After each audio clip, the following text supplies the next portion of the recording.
happens relatively rarely, where we can walk out of the theater and say, oh my God, what was that? What happened to me in that room?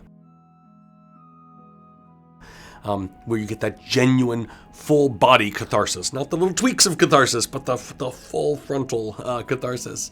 And I do remember a company in Chicago, a small company, they did one show, and they were doing it in a theater that was being renovated at the time. And they were doing David Edgar's Pentecost, which is a huge, sprawling play. And it's all about a church and an art and a piece of art that they're trying to replicate, and it was about all the conflicts in Eastern Europe, and this is in the mid-'80s when all of this was exploding. And I remember going into this theater, no idea what I was going to see.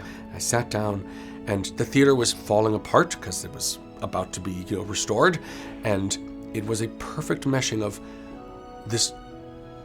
these cultural concerns that I did not appreciate at the human scale, the scope of the work, and the number of languages it was performed in, and how you had to track it, and how, in my intellectual effort to participate in this dense and complexly layered work, I found myself sobbing. I walked out of that theater, stunned and surprised and delighted, and then I spent the next weekend hauling people back to get this experience, because they performed 3 weeks. That was it. It was just up and gone, and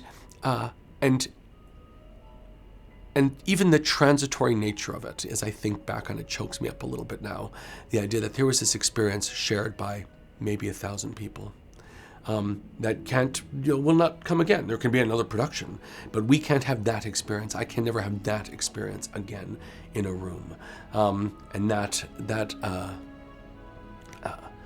I treasure those moments. There's been 5, maybe 10, where as an audience member, I got genuinely enlarged by my experience.